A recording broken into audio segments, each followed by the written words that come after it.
a reason to fight. He said, hey, remember what I did before for you? I can do this again. And we have to remember likewise what God has done for us before. How many times have you been healed of something? If you've been a Christian, all right, many of you, even if you're not a Christian, some of you have been healed by God, can give credit to God for healing, for a miracle, for deliverance, something that took place in your life. So how about right now? Can you remember what God has done for you? If you look in some of the greats of the Bible, remember David, when David was facing Goliath, he said, man, I killed the lion, I killed the bear. Who is this uncircumcised Philistine? And there was a remembrance that took back of killing a lion and killing the bear, and how God moved through him. And now, what is this in front of me? I can handle this. You need to be reminded of God's faithfulness. You need to remember that He is remarkable.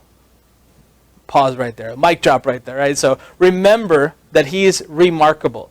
That means when He's marked your life with His testimonies, when He's marked your life with His goodness, He can remark your life again and be remarkable once again. But sometimes we lose our awe of God because we've lost sight of the marks in our own life that testify of His goodness. So I want to remind you today to remember all that God has done and bring that into the right now, because that is what it's for. It's to help you get through the next point, to realize that God's going to mark this time once again in a miraculous and powerful way. But I believe He's not just marking this time for us individually, but for us corporately, and even more for that, for His story.